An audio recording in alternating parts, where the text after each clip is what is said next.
లేకపోతే 42 నిమిషాలు మనం దేవుని యొక్క వాక్యాన్ని మనం చదువుకుందాం. ఈరోజు మన వాక్య భాగం నిమిత్తమై మొదటి తెస్సలోనికయులకు రాసిన పత్రిక 3వ అధ్యాయము 11వ వచనం నుంచి 13వ వచనం వరకు. తెస్సలోనికయులకు రాసిన మొదటి పత్రిక 3వ అధ్యాయము 11వ వచనం నుంచి 13వ వచనం వరకు. మన తండ్రి అయిన దేవుడును మన ప్రభువైన యేసును మమ్మను నిరాటంకంగా మీ యొద్దకు తీసుకుని వచ్చును గాక. మరియు మన ప్రభువైన యేసు తన పరిశుద్ధులందరితో వచ్చినప్పుడు మన తండ్రి అయిన దేవుని ఎదుట మీ హృదయములను పరిశుద్ధత విషయమై అనింద్యమైనవిగా ఆయన స్థిరపరచుటకై మేము మీ ఎడల ఎలాగూ ప్రేమలో అభివృద్ధి పొంది వర్ధిల్లుచున్నామో అలాగే మీరును ఒకని ఎడల ఒకడు మనుషులందరి ఎడలను ప్రేమలో అభివృద్ధి పొంది వర్ధిల్లునట్లు ప్రభువు దయచేయునుగాక. చదవబడిన వాక్య భాగాన్ని అలాగే సహోదరులు ప్రార్థించిన రీతిగా ఈ యొక్క వాక్య భాగాన్ని దేవుడు దీవించునుగాక. మనం చదవబడిన వాక్య భాగం మొదటి తెస్సలోనికయులకు రాసిన పత్రిక 3వ అధ్యాయము 11వ వచనం నుంచి 13వ వచనం చూసినట్లయితే, అపోస్తలుడైన పౌలు సంఘాలకి రాసిన పత్రికలలో చివరి పత్రిక రోమీయులకు రాసిన పత్రిక నుంచి తెస్సలోనికయులకు చూస్తే ఆ పత్రికలు ఏమిటి అనగా సంఘములకు రాసిన పత్రికలో చివరి పత్రిక. ఈ యొక్క చదవబడిన వాక్య భాగంలో ముఖ్యంగా మనం చూసినట్లయితే 4 భాగాలు ఉంటాయి. ఆ 4 భాగాలు కానీ గుర్తుపెట్టుకుంటే తెలుసుకొని గుర్తుపెట్టుకుంటే మనకి ఎంతో ఉపయోగకరంగాను తర్వాత మనం చదువుతున్నప్పుడు లేక వేరే మహాభక్తులు ఆ వాక్యం మీద వ్యాఖ్యానించినప్పుడు మనము తిరిగి జ్ఞాపకం తెచ్చుకోవడానికి ఎల్లప్పుడూ గుర్తుపెట్టుకోవడానికి ఉపయోగకరంగా ఉంటాయి. మనం చదవబడిన వాక్య భాగంలో 4 భాగాలు ఉంటాయి అన్నాను. ఆ 4 భాగాలు ఏంటో చెప్తాను. మొట్టమొదటిది ఏమిటి అనగా పౌలు యొక్క ఆశ. పౌలు ఎంతో ఆశ కలిగి ఉన్నాడు. అందువలన ఆయన ఏమంటాడంటే, మన ప్రభువైన యేసును మమ్మను నిరాటంకముగా మీ యొద్దకు తీసుకుని వచ్చును గాక. అంటే అది జరగాలి, అలా జరగాలి, మేము మీ యొద్దకు రావాలి, దానికి ఎటువంటి ఆటంకం ఉండకూడదు. అది పౌలు యొక్క మొదటి ఆశ. రెండోది ఏంటి? రెండో భాగం ఏంటంటే, ప్రభువైన యేసు క్రీస్తు ప్రభువారు మధ్యాకాశములకు వచ్చినప్పుడు లేకపోతే తన పరిశుద్ధులతో వచ్చినప్పుడు అనే మాట అక్కడ రాయబడింది. ఏది ఏమైనా దానికి మనం ఏమని పేరు పెట్టుకోవచ్చు అంటే ఆయన రాకడ. ఆయన రాకడ తర్వాత పరిశుద్ధులతో ఆయన మధ్యాకాశము నుండి తండ్రి యొక్క ఇంటికి తీసుకుని వెళ్ళడం. అంత కాంప్లెక్స్గా ఉండకూడదు, సింపుల్గా ఉండాలంటే మొట్టమొదటిది పౌలు యొక్క ఆశ. రెండవది ప్రభువైన యేసుక్రీస్తు ప్రభువారు వచ్చునప్పుడు, అది రెండవది. మూడవది ఈ రెండింటికి సంబంధించిన మాట ఏమిటి అనగా,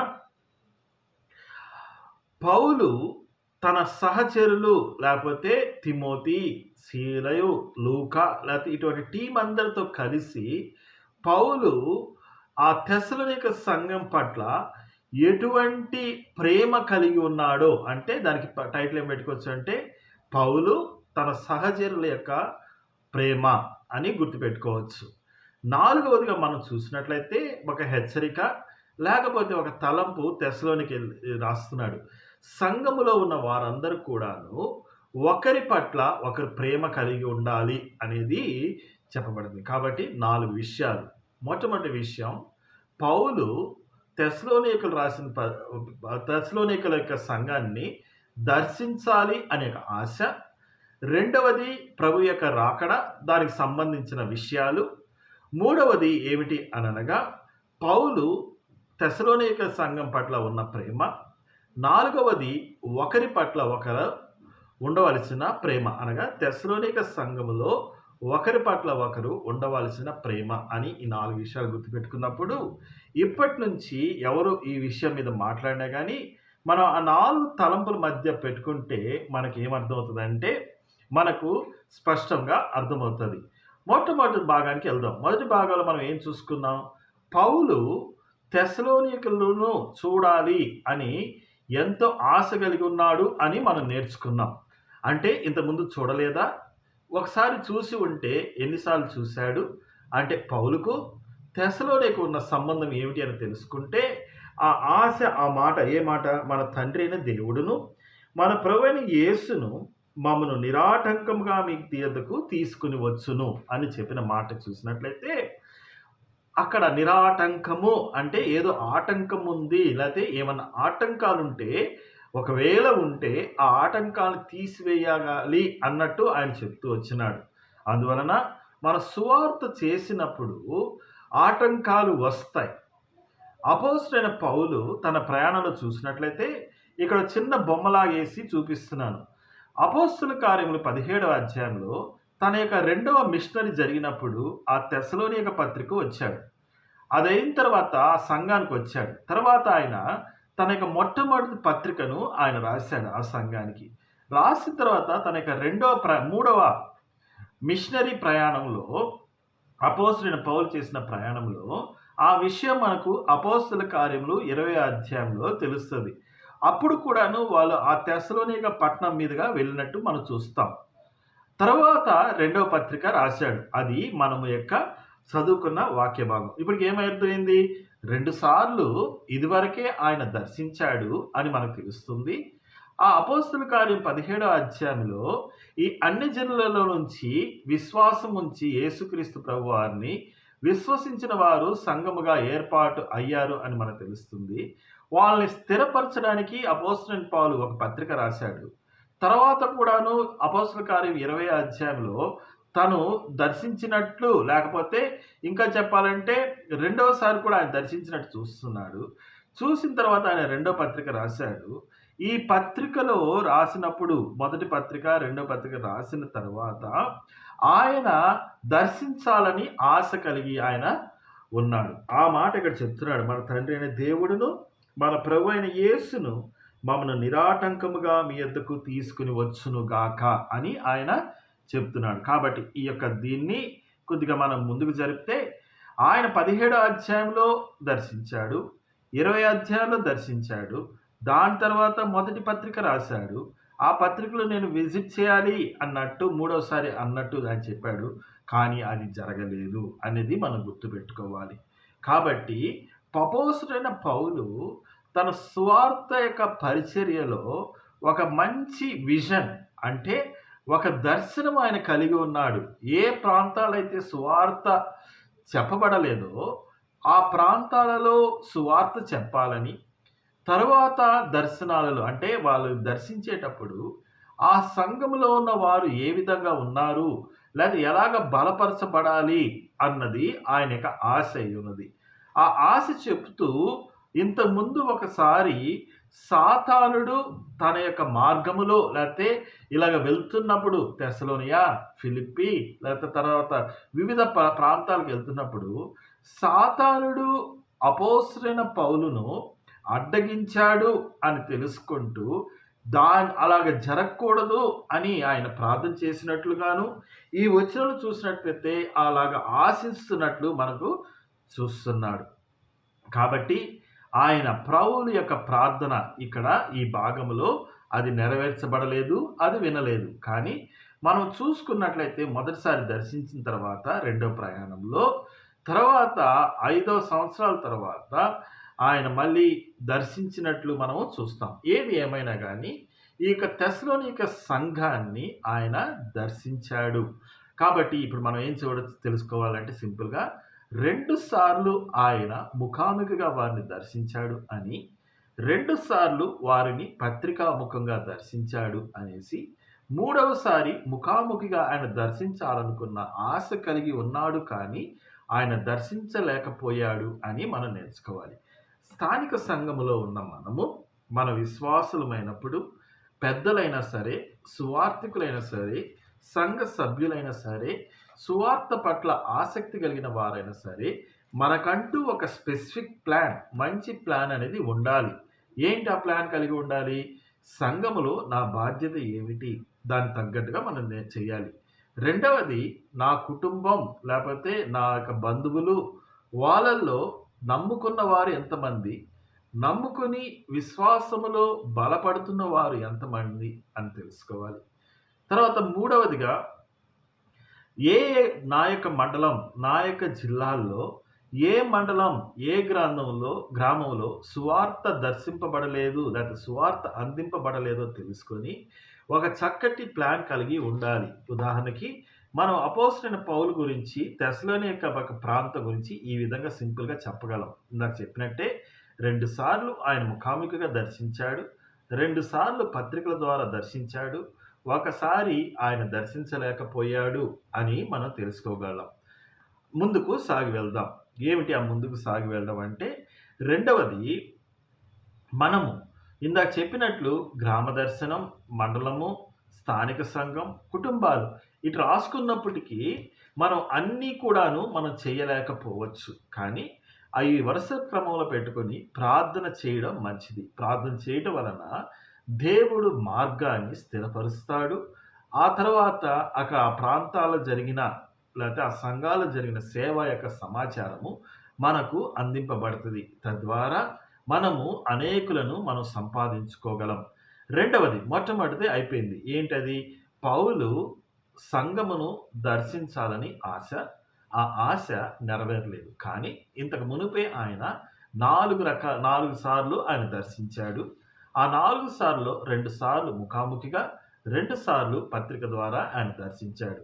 5వసారి ముఖాముఖిగా దర్శించాలనుకున్నాడు, కానీ అది జరగలేదు అని టూకీగా మనం గుర్తుపెట్టుకొని ముందుకు వెళ్దాం. ఈ భాగము చాలా ముఖ్యమైనది. ఏమిటి అనగా, నేను బైబిల్ గ్రంథంలో చదువుతున్నాను. 3వ అధ్యాయము 12వ వచనం. మరియు మన ప్రభు అయిన యేసు తన పరిశుద్ధులందరితో వచ్చినప్పుడు అన్న మాట రాయబడి ఉంది. పరిశుద్ధులందరితో వచ్చినప్పుడు అన్నప్పుడు దానిని వివరంగా నేను చూపిస్తాను. అది జాగ్రత్తగా గమనించండి. ఏమిటి అనగా, ప్రభువైన యేసుక్రీస్తు ప్రభువారు ఈ యొక్క ముఖ చిత్రంలో మనం చూసినట్లయితే, ప్రభువైన యేసుక్రీస్తు ప్రభువారు ప్రస్తుతము తండ్రి యొక్క కుడి పార్శ్వమున ఆయన కూర్చుని ఉన్నాడు. తర్వాత మనకు తెలుసు, యోహాను రాసిన సువార్త 14వ అధ్యాయంలో మన దగ్గర నుండి అనగా భూమి నుండి ఆయన తండ్రి యొద్దకు వెళ్తున్నప్పుడు చెప్పిన మాట ఏంటంటే, నా తండ్రి ఇంట అనేక నివాసములు కలవు అని చెప్పాడు. లేకపోతే నేను వచ్చి చెప్తాను, దాన్ని స్థిరపరుస్తాను, లేకపోతే ఏర్పాటు చేస్తాను, మిమ్మల్ని వచ్చి తీసుకుని వెళ్తాను అని ఆయన చెప్పాడు. ఈ రాకడలో 2 భాగాలు ఉంటాయి. మొట్టమొదటిది సంఘము ఎత్తుకొని పోబడుట అనేది, రెండవది ప్రత్యక్షత. ఇక్కడ ఆయన వచ్చింది ఏమిటి అనగా, భూమి మీదకు వస్తాడు. తర్వాత భూజనులందరికీ ఆయన తీర్పు తీరుస్తాడు. ఆ విషయము మనకు ప్రకటన గ్రంథం 19వ అధ్యాయము 11వ వచనం నుంచి 16వ వచనం వరకు రాయబడి ఉంది. ఈ యొక్క మధ్యాకాశానికి కొనిపోవుట అనే దాంట్లో మళ్ళీ 2 భాగాలు ఉంటాయి. ఏమిటి ఆ 2 భాగాలు అంటే, తండ్రి కుడిపార్శ్వమున కూర్చున్న మన ప్రభు అయిన యేసుక్రీస్తు ప్రభువారు మధ్యాకాశానికి రావుట, మధ్యాకాశానికి వచ్చిన తర్వాత సంఘాన్ని ఎత్తుకొని పోయిన తర్వాత ఆయన తండ్రితో లేకపోతే తండ్రి ఇంటిలో యోహాను రాసిన సువార్త 14వ అధ్యాయంలో చెప్పబడిన రీతిగా మనందరినీ ఆయన యొద్దకు, అంటే యోహాను రాసిన సువార్త 14వ అధ్యాయం మొదటి 3 వచనం చెప్పినట్లు, ఆయన మధ్యాకాశంలో కలుసుకున్న మనము తండ్రి ఇంటికి కొనిపోబడతాం. అంటే ఏమని అర్థం? ప్రభు అయిన యేసుక్రీస్తు ప్రభువారు పరిశుద్ధులందరితో మధ్యాకాశంలో కలుసుకున్న తర్వాత కలిసి తండ్రి ఇంటికి తీసుకుని పోవుట. ఆ విషయాన్ని కానీ మనం గుర్తుపెట్టుకుంటే, ఆ విషయాన్ని కానీ మనం తెలుసుకుంటే, ఈ యొక్క వచనంలో చెప్పబడిన మాట, మన ప్రభు అయిన యేసు తన పరిశుద్ధులందరితో వచ్చినప్పుడు, అంటే ఈ డైరెక్షన్ మిడ్ ఎయిర్లో నుంచి మధ్యాకాశంలో నుండి తండ్రి ఇంటికి తీసుకుని వెళ్ళుట అన్న దాని గురించి అక్కడ చెప్పబడుతుంది. ఆ విషయాన్ని మనం గుర్తుపెట్టుకోవాలి. అందువలన కిందటి భాగంలో నేను కొన్ని పాయింట్స్ చెప్పాను. ఆ పాయింట్స్ వెళ్తూ ఇంకా బాగా అర్థమవుతుంది. మనలను ఆయన తండ్రి యొద్దకు తీసుకెళ్తాడు. తర్వాత తండ్రి ఎదుట మనల్ని ప్రెజెంట్ చేస్తాడు. అంటే తండ్రికి చూపిస్తాడు, లేకపోతే తండ్రితో పరిచయం చేస్తాడు. అంటే మనం ఇప్పుడు పరిచయం లేము అని కాదు, మనకి ఇప్పుడే పరిచయం. కానీ అదా ముఖ్యంగా అక్కడ చెప్పబడిన మాట ఏంటంటే, అది నిత్యత్వంలోనికి మనం తీసుకెళ్తాడు. ఈ యొక్క పౌలు 1 కొరింథీయులకు రాసిన పత్రిక 15వ అధ్యాయం చెప్పబడిన రీతిగా అనేకమైన మార్పులు మన శరీరానికి కలిగి 7 అంతలు ఉంటుంది. మొదటి కొరింథీయులకు రాసిన పత్రిక 15వ అధ్యాయం చూసినట్లయితే మనకు 6 అంతలు ఉంటుంది. అదే దాని పక్క ఇంకొకటి 7వది కావాలంటే ఫిలిప్పీయులకు రాసిన పత్రిక 3వ అధ్యాయము చివరి వచనంలో చూస్తే మనకు ఇంకొకటి 7వది కనిపిస్తుంది. అటువంటి మార్పు చెంది మనం మధ్యాకాశములో ఆయనను కలుసుకున్న తరువాత యేసుక్రీస్తు ప్రభువారు పరిశుద్ధులందరితో కలిసి మనల్ని తీసుకుని వెళ్తాడు. ఎక్కడికి తీసుకెళ్తాడంటే తండ్రి యొద్దకు తీసుకుని వెళ్తాడు అని చెప్తూ అక్కడ చెప్పబడిన నిత్యము అనే మాట, తర్వాత మనం ఎటువంటి అన్బ్లేమబుల్ హోలీనెస్, ఆ పరిశుద్ధతలోనికి మనం తీసుకుంటాడు అని రాయబడింది. కాబట్టి మనము ఈ యొక్క వచనాలు చెప్పబడిన మొదటి కొరింథీయులకు రాసిన పత్రిక 15వ అధ్యాయము, ఫిలిప్పీయులకు రాసిన పత్రిక 3వ అధ్యాయము చివరి వచనం మనం చదివితే మనకు దీన్ని మనం ఏం చదువుతామంటే ఆత్మతో విత్తబడినది ఆత్మ ద్వారా కోయబడుతుంది. ఒక పంట కోయబడినట్టు హార్వెస్ట్ అనేది ఎత్తుకొని పోబడతాం. కాబట్టి ఈ యొక్క విషయాలు ఏంటి అంటే ప్రభు అయిన యేసుక్రీస్తు ప్రభువారు కల్వారి శిలువలో చనిపోయి సమాజబడి తిరిగి లేపబడి ఆ యొక్క దినాలు వాళ్ళకి కనపడిన తరువాత ఆయన తండ్రి ఎదుకు కొనిపోబడినప్పుడు చేసిన ప్రతి ఒక్క వాగ్దానాన్ని ఆయన నెరవేర్చేవాడిగా ఉంటాడు. దానికి సంబంధించిన వచనాలు అనేకమైన ఉంటాయి. దాన్ని మనం ఇందాక చూసుకున్నట్లు యోహాను రాసిన సువార్త 14వ అధ్యాయం మొదటి 3 వచనాల్లో రాయబడింది. కాబట్టి ఇక్కడ ప్రత్యేకంగా ఈ యొక్క మొదటి తెస్సలోనికీయులకు రాసిన పత్రిక 3వ అధ్యాయము 12వ వచనంలో చెప్పినది ఏది అవుతుందో మనం తెలుసుకున్నాం. ఏది కాదో అంటే అది జకర్యా గ్రంథం 14వ అధ్యాయము 5వ వచనములో చెప్పబడినట్టు ఒలీవ కొండ మీదకు రావుట అనే దాని గురించి చెప్పట్లేదు. పరిశుద్ధులతో ఆయన ఇక్కడ మనల్ని తీసుకుని అక్కడికి వెళ్ళాడు. అక్కడి నుంచి మళ్ళీ ఆయన ఒలీవ కొండ మీదకి పరిశుద్ధులతో వస్తాడు. ఆ విషయం ప్రకటన గ్రంథం 19వ అధ్యాయం 11 నుంచి 16లో రాయబడింది. ఆ విషయాన్ని ఇక్కడ చెప్పట్లేదు. లేకపోతే జకర్యా గ్రంథము 14వ అధ్యాయము 5వ వచనంలో చెప్పినట్టు ఆయన చెప్పట్లేదు. ఆ 2 విషయాలు మనం గుర్తుపెట్టుకుంటే మనం ముందుకు వెళ్తాం. ఇదే విషయాన్ని యూదా రాసిన పత్రిక 14వ వచనంలోను మధ్యాకాశంలో లేకపోతే మనం ప్రభుతో 7 సంవత్సరాలు ఉంటాం. ఎప్పుడుంటాం?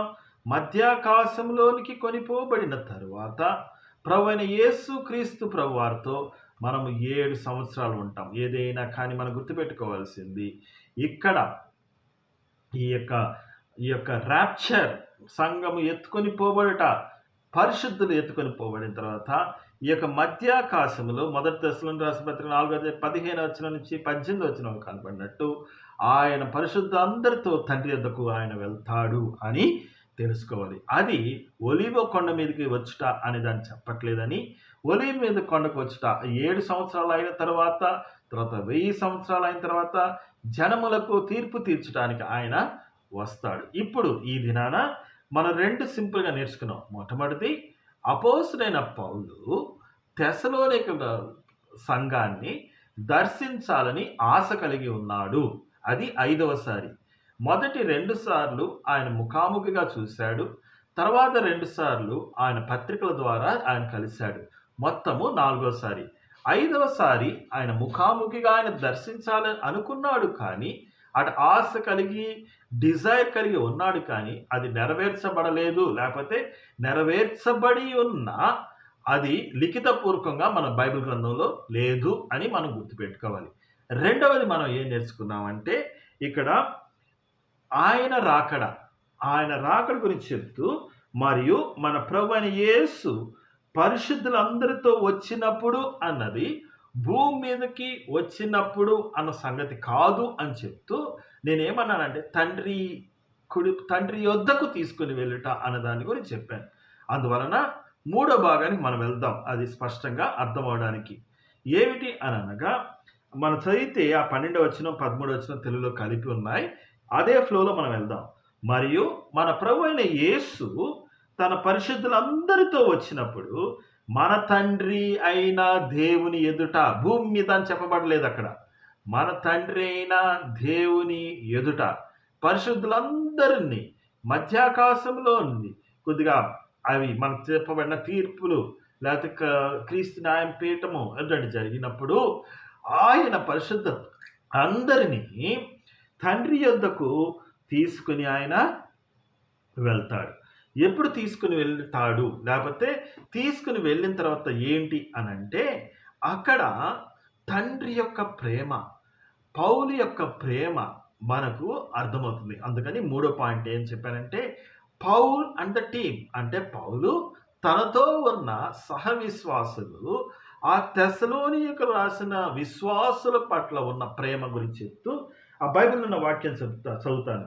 మరియు మన ప్రభు అయిన యేసు తన పరిశుద్ధులందరితో వచ్చినప్పుడు మన తండ్రిని దేవుని ఎదుట మీ హృదయములను అంటే తెస్సలోనికకు రాసిన పరిశుద్ధుల యొక్క హృదయములను పరిశుద్ధత విషయమై అనింద్యమైనవిగా ఆయన స్థిరపరచుటకై ఇది ఒక ప్రాసెస్. అక్కడ కొన్ని మాటలు చెప్పబడి ఉన్నాయి, చక్కటి మాటలు. హృదయాలు, పరిశుద్ధత విషయం, అనింద్యమైన అంటే నింద ఏమి అనింద్యమైనవి ఆయన స్థిరపరచుటకు ఉన్నాయి. అంటే ఇది దేవుని యొక్క ప్రేమ. ఇదే విషయాన్ని ఫిలిప్పీలు రాసిన పత్రిక 2వ అధ్యాయము 15వ వచనంలో కూడా రాయబడి ఉందని తెలుసుకోవాలి. రెండవది ఎఫెసీయులు రాసిన పత్రిక 4వ అధ్యాయం 12వ వచనం 13వ వచనం కూడా రాయబడింది. అక్కడ రాయబడినప్పుడు ఏం చెప్తుందంటే సంఘము అది స్థానిక సంఘమైన సార్వత్రిక సంఘమైన అంటే ప్రపంచమంతట్లో ఉన్న విశ్వాసులు అందరూ కలిసి ఉన్నా కానీ వాళ్ళకి ఒక రిసోర్సెస్ ఇవ్వబడ్డాయి, అవి వనరులు ఇవ్వబడ్డాయి. ఎటువంటి వనరులు? అపోస్తలులు, ప్రవక్తలు, బోధించేవారు, సువార్థికులు లేకపోతే కాపరులు, తర్వాత ఇటువంటి మాటలు 5 అంతలా చెప్తూ అవన్నీ ఎందుకు ఇవ్వబడ్డాయి అని అంటే ఆ సంఘము అనేది హోలీ లేకపోతే వితౌట్ బ్లెమిష్, ఎటువంటి నింద లేకపోతే ఎటువంటి ఏమంటారు డాట్ అనేది లేకుండా, మచ్చ కూడా లేకుండా ఉండడానికి అని చెప్తూ అదే విషయాన్ని ఇక్కడ చెప్తూ తెస్సలోనికలకు ప్రత్యేకంగా చెప్తూ ఏమంటాడంటే తండ్రితో మనమందరం కలిసి యేసుక్రీస్తు ప్రభు ఆయన ఎదుట ఉన్నప్పుడు మనం ఇలా ఉండాలి, ద పర్ఫెక్షన్ అనేది ఉండాలి అని చెప్తూ we should be blameless before God. ఎటువంటి మత్స ఎటువంటి డాగు అనేది లేకుండా ఉండాలి. దానికి కావాల్సిన ఎలాగొస్తుంది అలాంటిదంటే it is the result of the obedience, విధేయత కలిగి ఉండుట ద్వారా మాత్రమే వస్తుందని చెప్తూ తర్వాత ఈ మొదటి తెస్సలోనికకు రాసిన పత్రిక 3వ అధ్యాయము 13వ వచనం, అదేవిధంగా హెబ్రీయులకు రాసిన పత్రిక 8వ అధ్యాయము 7వ వచనంలో కూడాను ఫాల్ట్లెస్ అనే మాట రాయబడి ఉంది. సరే, ఇప్పుడు ఆ తెస్సలోనియుల యొక్క పరిస్థితి ఏందో చూద్దాం. తెస్సలోనియుల యొక్క పరిస్థితి ఏంటి అంటే వాళ్ళు రోమాలో రాయబడిన ప్రభువైన యేసునందు విశ్వాసం ఉంచితే నీతిమంతుడు అవుతావు అన్న విషయం వాళ్ళకి తెలుసు. దాని విషయంలో జ్ఞానవంతులు అయి ఉన్నారు. ఇతరులకు వారు ప్రవచించింది లేకపోతే ప్రకటించింది కూడా అదే. ఎందుకంటే అపోస్తలుడైన పౌలు తెస్సలోనికకు వచ్చి ఆ మాట చెప్తే అది ఎక్కువ అయింది, రీసౌండ్ అయింది. అకయలోను మాసిదోనియను అది వచ్చింది. ఏం చెప్పారు? అదే చెప్పింది. యేసు ప్రభు వచ్చాడు, చనిపోయాడు, సమాధి చేయబడ్డాడు, తిరిగి లేచాడు. ఆ తిరిగి లేచిన తరువాత మాకును కనపడ్డాడు. ఆ విషయమందు విశ్వాసం ఉంచితే నీవు నీతిమంతుడిగా తీర్చబడతావు అన్నది రోమీయులకు రాసిన పత్రిక. తెస్సలోనికలోని విశ్వాసులకు ఆ విషయము స్పష్టంగా తెలుసు. రెండవది తెస్సలోనికలో ఉన్న సంఘం యొక్క పరిస్థితి ఏంది అంటే ఇందాక మనం చదువుకున్నట్లు ఎఫెసీ 4:12-13లో ఆ యొక్క వనరులన్నీ ఎందుకు ఇవ్వబడ్డాయి అంటే అపోస్తలైతేమి, ప్రవక్తలైతేమి, సువార్థికులైతేమి, బోధకులైతేమి 5 అంతలు ఎందుకు ఇచ్చాడు అంటే ఈ సంఘాన్ని తండ్రి ఎదుట చక్కగా ఎటువంటి డాగు లేకుండా, మచ్చ లేకుండా, మడత లేకుండా ప్రజెంట్ చేయడానికి ఇచ్చాడు అని చెప్తున్నప్పుడు, ఈ తెస్సలోనియలు కేవలము అక్కడ చదివితే ఏంటంటే పొగడతలే ఉంటాయి. ఆ పౌలు తెస్సలోనికి రాసినప్పుడు విషయం చెప్తాడు. విషయం చెప్పిన తర్వాత ఏమంటాడంటే, ఇది మీకు ఇదివరకే తెలుసు అని అంటాడు. అది వాళ్ళ యొక్క స్థితి. కానీ ఇక్కడ వాళ్ళు హెచ్చరించేది ఏమిటి అంటే, లేకపోతే చెప్పే విషయం ఏంటంటే, you have to be perfect in that అని చెప్తూ వాళ్ళ యొక్క ఉదాహరణ చెప్తాడు. వాళ్ళ యొక్క ఉదాహరణ ఏంటంటే, ఏ విధంగా అయితే మేము వర్ధిల్లామో, ఎలా వర్ధిల్లారు? రోమాలో చెప్పినట్లు యేసునందు విశ్వాసముంచి నీతిమంతుల తీర్చబడుట అనేది వర్ధిల్లటంలో మొదటి భాగం. రెండవది ఏమిటి అంటే, ఎఫెసీ రాసిన పత్రికలో చెప్పబడినట్లు అటువంటి నీతిమంతులుగా తీర్చబడిన ప్రతి వ్యక్తి పరలోక సంబంధమైన ప్రతి ఆశీర్వాదంతో ఆశీర్వదింపబడి దేవుడిచ్చిన 5 అంతల యొక్క వనరులను ఉపయోగించుకొని మన యొక్క కుటుంబాలు, మన యొక్క ఉద్యోగాలు, మన యొక్క సాంఘిక, మన యొక్క లౌకిక విషయాల్లో వర్ధిల్లుతున్నాము అన్నట్టు చెప్తూ, ఇప్పుడు మనము మరింత మహిమపరచబడేటట్లు, అంటే దేవుణ్ణి ఎదుర్కొని మన మొదటి కొరింథీయులకు రాసిన పత్రిక 15వ అధ్యాయంలో చెప్పినట్లు మహిమ కలదు. దీన్ని ఇంకొక రకంగా సింపుల్గా చెప్పాలంటే, Roma is about the justification, Ephesians is about the sanctification, పరిశుద్ధత, తెస్సలోనిక ఈజ్ అబౌట్ గ్లోరిఫికేషన్, అనగా నీతిమంతులుగా తీర్చబడుట అనేది ఒక ఎత్తు. రెండవది పరిశుద్ధపరచబడుట అనేది రెండవ లేకపోతే పవిత్రీకరించబడుట అనేది రెండవ ఎత్తు. మూడో ఎత్తు ఏంటంటే, లేకపోతే అంశము ఏమిటి అంటే మహిమపరచబడుట. నా ప్రియమైన సహోదరులారా, గుర్తుపెట్టుకోండి, మొదటిది సువార్త గురించి మనం మాట్లాడుకున్నాం. ఏంటి ఆ సువార్త? అపోస్తలుడైన పౌలు తెస్సలోనిక సంఘాన్ని దర్శించాలని కోరుకుంటున్నాడు. మన యొక్క వాంఛ సువార్త పట్ల ఎలాగుంది, లేకపోతే దేవుని యొక్క వాక్యం పట్ల ఎలాగుంది. రెండవది ఏంటంటే ఆయన రాకడకు మనం సిద్ధపడబడి ఉన్నామా అనేది మనం చూసుకోవాలి. మూడవది ఏంటంటే, పౌలు యొక్క స్నేహితులు ఆ యొక్క వర్ధిల్లటలో ఎలాగున్నారో అలాగ వర్ధిల్లుతున్నామా లేదా మనం చూసుకోవాలి. ఆ మాట కదా చెప్తున్నాడు.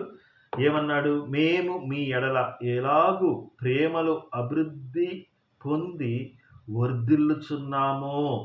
That's what we need. అది మనకు అవసరం. ఏమిటి అవసరం? విశ్వాసము, ప్రేమ, నిరీక్షణ, వాటిల్లో వర్ధిల్లాలి. We have to be rich in loving other people. వేరే వాళ్ళని, బలహీనుల్ని మనము ప్రేమించుట అనే దాంట్లో మనం వర్ధిల్లాలి. ఈ కాలంలో మనం ఏమని ప్రార్థన చేస్తున్నాం? మన పిల్లల యొక్క ఆస్తి వర్ధిల్లాలని ప్రార్థన చేస్తున్నాం. తర్వాత వాళ్ళ యొక్క చదువుల్లో వర్ధిల్లాలని ప్రార్థన చేస్తున్నాం. ఉద్యోగాల్లో జీతం ఎక్కువ అవ్వాలని ప్రార్థన చేస్తున్నాం. కానీ వర్ధిల్లుట అనేది నీ వాక్యములో, క్రీస్తు వాక్యము మీలో సమృద్ధిగా నివసింపనీయుడి అని రాయబడి ఉంది కదా. కొలస్సీయులకు రాసిన పత్రికలో రాయబడి ఉంటుంది ఆ మాట. తర్వాత పరిశుద్ధాత్మ చేత నింపబడుడి అంటే వర్ధిల్లుడి అని అర్థం. ఇక్కడ చెప్పబడిన మాట దేంట్లో వర్ధిల్లాలి? ప్రేమలో వర్ధిల్లాలి. అక్కడికి రావాలి. ఎక్కడికి రావాలి? రోమాను దాటుకొని, ఎఫెసీని దాటుకొని ఈ యొక్క తెస్సలోనికని మనం రావాలి. మన ప్రేమ మనం విభాగించే వాళ్ళంగా ఉండకూడదు, కట్ చేసే వాళ్ళంగా ఉండకూడదు. మన ప్రేమ ఆంధ్రప్రదేశ్ అంతా తెలియాలి. తెస్సలోనికల యొక్కలో చేసిన సువార్త అకయలోను, మాసిదోనియాలోను రీసౌండ్ ఇచ్చింది. మనం కొద్ది మందిగా ఉన్నా సరే, ఎంత తక్కువ మందిగా ఉన్నా సరే, మనం వర్ధిల్లాల్సిన వారంగా మనం ఉన్నాం. 3 విషయాలు నేర్చుకున్నాం. చాలా చిన్న పోర్షనే. మొట్టమొదటి మనం నేర్చుకుంది ఏంటంటే, మన తండ్రి అయిన దేవుడును, మన ప్రభువైన యేసును మమ్మల్ని నిరాటంకంగా మీ యొద్దకు తీసుకొని వచ్చునుగాక. అది మన యొక్క ఆశ అయి ఉండాలి. సువార్త చేయాలి, శిష్యత్వంలోకి ఒకరిని తీసుకురావాలి అనే ఆశ అయి ఉండాలి. రెండవది ఏందంటే ప్రభువైన యేసుక్రీస్తు ప్రభువు మధ్యాకాశములోనికి వచ్చి మన పరిశుద్ధులందరితో కలిసి ఆయన తండ్రి యొద్దకు మనల్ని తీసుకెళ్ళి మనలను ఆ తండ్రి ఎదుట నిర్దోషులుగాను పరిశుద్ధులుగాను తర్వాత పరిశుద్ధత విషయమై అనిందులుగా ఉండేటట్లు తర్వాత స్థిరపరచబడుటకై మనం మన హృదయాల్లో మనం ఏం చేసుకోవాలా, నింపుకోవాలా. Are you filled with that? దేంతో? మనలను యేసుక్రీస్తు ప్రభువారు తండ్రి ఎదుట నిలబెట్టాలనుకుంటున్నాడు. Are we getting prepared or ready for that అన్నది రెండవ మాట. మూడవది ఏంటంటే దీని విషయమై మేము వర్ధిల్లుచున్నాము. మా ప్రేమ అంటే పౌలు, శీలయు, తిమోతియు, లూకా ఇంకా వీళ్ళు కలిసి ఈ 4 పేర్లు ఇక్కడ ఉంటాయి. వాళ్ళతో కలిసి ఆ టీం అంతా కూడాను ఏమి ఎదురు చూస్తుంది అని అంటే ఆ తెస్సలోనిలో ఉన్న సంఘం 2 సార్లు దర్శించాడు, 2 పత్రికలు రాశాడు, మరలా 5వసారి రావాలనుకుంటున్నాడు. ఎందుకు? వారి యొక్క హృదయములో వేరే ఆలోచన కాదు ఉండాల్సింది. మనము తండ్రి వైపున వెళ్తున్నాం, ఆ తండ్రి ఎదుట పరిశుద్ధంగా నిలబెట్టడానికి మనం వెళ్తున్నామని ఆయన చెప్తున్నాడు. ఇది మూడవ మాట. నాలుగవ మాటకి మనకి వెళ్దాం. చిన్న చిన్న విషయాలు అయ్యి కాకపోతే మనము ఈ వచనాన్ని అంత ధ్యానించామో లేదో మనకు తెలియదు. అది మనం చూసుకోవాలి. 13వ వచనంలో చివరి భాగాన్ని చదువుతున్నాను. అలాగే మీరును ఒకని ఎడల ఒకడును మనుషులందరి ఎడలను ప్రేమలో అభివృద్ధి పొంది వర్ధిల్లునట్లు ప్రభువు దయచేయునుగాక. ప్రేమలో అభివృద్ధి, ప్రేమలో ఇది. ఇక్కడ చెప్పబడిన మాట ఏంటంటే ఒకనికొకడు అన్నది ఉంది. We are for one another. ఇదే విషయం, కొత్త విషయం ఏం కాదు ఇది. ఎఫెసీ రాసిన పత్రిక 4వ అధ్యాయంలో చెప్పింది. ఏమని చెప్పబడింది అక్కడ? ఆ ఒకరినొకరు అన్న 6-7 విషయాలు చెబుతూ ఒకరినొకరు సహించాలి అని రాయబడింది. ఈ ఒకరు ఇంకొకరు ఎవరంటే రోమాలో చూసినట్లయితే ఒకడేమో బలవంతుడైన విశ్వాసి, రెండవది ఏంటంటే బలహీనుడైన విశ్వాసి అన్నట్టు రాయబడి ఉంది. ఎక్కడ రాయబడింది అది? రోమిలు రాసిన పత్రిక 12వ అధ్యాయం 13వ అధ్యాయంలో రాయబడి ఉంది. ఎఫెసీలో రాస్తూ ఏమంటాడంటే ఆ ఒకని ఒకడు బలవంతుడా బలహీనుడా అని చెప్పకపోయినా అక్కడ చెప్పబడిన మాట ఏంటంటే సహించుడి అని చెప్పబడి ఉంది.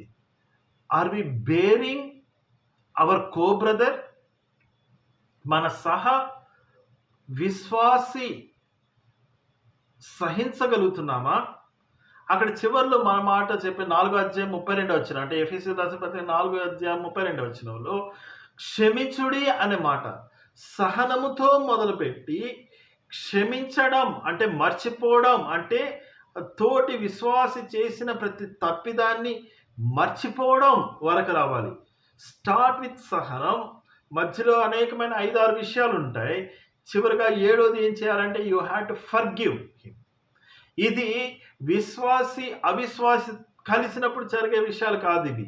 అది రోమా 12-13వ అధ్యాయమైనా ఎఫెసీలు రాసిన పత్రిక 4వ అధ్యాయం అయినా సరే ఆ ఐక్యతను కాపాడుకొనుట అనే విషయము క్లాస్ రూమ్లో ఒక ఐఐటి లెక్చరర్ వచ్చి 10th క్లాస్ వాళ్ళకి మ్యాథమెటిక్స్ చెప్తున్నప్పుడు మ్యాథమెటిక్స్ మీద ఆసక్తి గల విద్యార్థి ఏ విధంగా మాస్టర్ వైపు చూస్తూ ఆ టీచర్ వైపు చూస్తూ ఆసక్తి కలిగి ఉన్నాడో అదే విధంగా ప్రతి ఒక్క విశ్వాసి తన యొక్క ఐక్యతతో కాపాడుకోవడానికి ఎక్కడ స్టార్ట్ చేయాలంటే సహించడంతో స్టార్ట్ చేయాలి. అంటే ఒక విశ్వాసిని ఇంకొక విశ్వాసి ఇరిటేట్ చేస్తున్నప్పుడు బలవంతుడైన విశ్వాసి సహించాలి. ఆ సహనం ఎంతవరకు వెళ్ళాలి అంటే క్షమించేదా వరకు మనకు వెళ్ళాలని చెప్తూ ఆ విషయాలు రోమాలో అయిపోయాయి, ఎఫెసీలో అయిపోయాయి. ఇక్కడ చెప్పబడిన మాట ఏంటంటే మీలో ఒకరినొకరి ఎలా ప్రేమలో అభివృద్ధి పొంది వర్ధిల్లాలి. స్టార్ట్ విత్ సహనం, then continue with the forgiveness, then start loving that person. అది తెస్సలోనిక, రోమా, ఎఫెసీ, తెస్సలోనిక. తెస్సలోనిక ఏం చెప్తున్నానంటే, ఒక విశ్వాసి, ఓ విశ్వాసి, సువార్త చేత రక్షింపబడ్డావు, గుడ్. తర్వాత సువార్త, నీలో ఉన్న సువార్త అకయలోను మాసిదోలోను ప్రకటించబడింది, ఇట్ ఈస్ గుడ్. తర్వాత నీవు ప్రభు కొరకు ఎదురు చూస్తున్నావు. మనం అందరం కలిసి, యేసు ప్రభు పరిశుద్ధులందరూ కలిసి తండ్రి ఎదుట పర్ఫెక్ట్గా ఉండాలని అనుకుంటున్నాం. But we want you to exercise love one another. మనం ఇక్కడ గుర్తుపెట్టుకోవాలి, మనం అక్కడే ఉన్నామా? ఎఫెసీయులకు రాసిన పత్రిక 4వ అధ్యాయంలోనే ఉన్నామా? అంటే ఏమని అర్థం? ఇంకా మన యొక్క తోటి సహోదరుల్ని సహించలేక ఉంటున్నామా? We have to start from there. ఎఫెసీ 4తో మొదలుపెట్టి సహించాలి, చివరి వచ్చిన 4వ అధ్యాయం చివరి వచ్చిన క్షమించాలి, తెస్సలోనిక రావాలి. తెస్సలోనిక 3వ అధ్యాయం చివరి వచనంలో we have to love our co brother irrespective of his faults అని చెప్తూ అక్కడ చెప్పబడిన మాట 3వ అధ్యాయము 14వ వచనం లేకపోతే 13వ వచనం చివరి భాగం. The lord makes there love increase overflow each other. తండ్రి అయిన దేవుడు మీ హృదయంలో ఉన్న ప్రేమను, ఎవరి ప్రేమ ఉంది? మన హృదయంలో. మన ప్రేమ కాదు, దేవుని యొక్క ప్రేమ ఉంది. ఆ ప్రేమ అభివృద్ధి పొందాలి, ఓవర్ఫ్లో అవ్వాలి. పక్కన మన గిన్నె నిండి పొర్లుచున్నది అన్నట్లు మరలా ఎందుకు స్ట్రెస్ చేయాల్సి వస్తుందంటే, మన విశ్వాసులమే, కానీ తోటి సహోదరుని యొక్క తప్పులను మనము సహించలేకపోతున్నాం. సహించిన తర్వాత క్షమించాలి, క్షమించిన తర్వాత we have to love him more అని చెప్తూ హీ ప్రేస్, ప్రార్థన చేస్తున్నాడు. ఏమని? వాళ్ళ యొక్క ప్రేమ అంతకంతకు అభివృద్ధి చెందాలని ఆయన ప్రేరణ చేస్తున్నాడు, ఒకరి పట్ల ఒకరు. అది అప్పుడు ఏమవుతుందంటే ఒక రియల్ క్రిస్టియన్ కమ్యూనిటీగా అది ఏర్పడుతుంది. ఒక సంఘము అని అన్నప్పుడు ఈ బలహీనమైన వారు ఒక కమ్యూనిటీగా ఏర్పడుతున్నప్పుడు అంతా మనదే అన్న ఇది ఉంటుంది, కానీ నాది అన్నట్టుగా ఉండదు.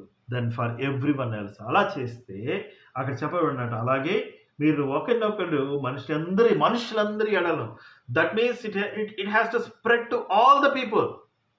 It has to start with individual. Solution ఇదే. ఏంటా solution? Start with bearing a person, then go to forgive that person, then start loving that person. ఈ 3 కానీ చేస్తే ఏమవుతుందంటే అది ఇతర మనుషులందరి పట్ల, అంటే మన యొక్క స్థానిక సంఘానికి వచ్చే ప్రతి మనుష్యుడు, irrespective of a believer are not a believer, first you have to start your self. You have to love yourself. You have to love the God. Then you have to love your co-believer. Then automatically you will love your neighbors, and at the end of the day you love your enemies also. యేసుక్రీస్తు ప్రభువారు సువార్తలలో చెప్పినది ఇదే. నిన్ను వలే నీ పొరుగువాని ప్రేమించు, శత్రువులను ప్రేమించు అన్నమాట. ఇవన్నీ 4 విషయాలు మనం నేర్చుకున్నాం ఈ వచ్చిన భాగాల్లో. మొట్టమొదటిది మనం నేర్చుకుంది ఏమిటి అనగా, పౌలు తెస్సలోనిక సంఘాన్ని చూడాలని ఆశ కలిగి ఉన్నాడు. అది 5వసారి, కానీ కుదరలేదు, జరగలేదు. జరిగి ఉన్నా అది పత్రికల్లో రాయబడలేదు. రెండవది ప్రభు యొక్క రాకడ. ఆ రాకడలో మనం అందరం కలిసి తండ్రి ఎదుటికి మనం ప్రయాణమై వెళ్తున్నప్పుడు పౌలు లేదా యేసుక్రీస్తు ప్రభు వారు ఎందుకు చేస్తున్నారు ఆ విషయం అని అంటే, తండ్రి ఎదుట మనము చక్కగా ఉండాలి అనేసి. అది చేయాలి అంటే పౌలు ఏం చెప్తున్నాడంటే, మేము మీ పట్ల ప్రేమలో అభివృద్ధి చెందాం, అందువల్లనే మేము 5వసారి కూడా రావాలనుకుంటున్నాం అని చెప్తున్నప్పుడు ఒకరి పట్ల ఒకరు ప్రేమ కలిగి ఉండాలి అని చెప్తూ, దానికి ప్రాసెస్ ఏంటంటే రోమాలో చెప్పినట్లు, ఎఫెసీలో చెప్పినట్లు భరించాలి, సహించాలి, క్షమించాలి, ప్రేమించాలి. మన చివరిగా 3 పాయింట్స్, ఒక 4 పాయింట్స్ మన జీవితంలో మనం నేర్చుకుని ముందుకెళ్దాం. ఏంటంటే we should be able to reach out. మనము ఇతరుల యొద్దకు చేరగలగాలి. Are we doing outreach work? We are able to go and meet the new people. దెన్ మన యొక్క సొంత అవసరతల కోసం ప్రార్థించాల్సింది. పౌలు ఎలాగైతే తెస్సలోనిక కోసం ప్రార్థన చేశాడో మనం కూడా అందరి కోసం ప్రార్థన చేయాలి. తర్వాత 3వది మనం నేర్చుకోవాల్సింది ఏంటంటే, ఆయన రాకడ చెప్పుడు జరిగే కార్యాలన్నింటినీ మనం తెలుసుకొని అది నిజముగా ప్రభు వచ్చినప్పుడు జరుగుతున్నప్పుడు మనం ఎంతో ఆనందించే వారంగా మనము ఉండాలి. చివరగా మనం చేయాల్సింది ఏంటంటే, మన శత్రువులైనా, మన బలహీనతలైనా అన్ని క్షమించుకుంటూ, సహించుకుంటూ అటువంటి వారు ఎవరైనా ఉన్నా సరే, వారిని మనం అత్యధికంగా ప్రేమించే వారంగా ఉండాలి. దేవుడు ఈ యొక్క మాటలను దీవించునుగాక. చేరి వచ్చిన అందరికీ మరి ముఖ్యంగా ఈ అవకాశం ఇచ్చిన పెద్దలకు, సహోదరులకు దేవుని నామాన వందనాలు తెలియజేస్తున్నాను.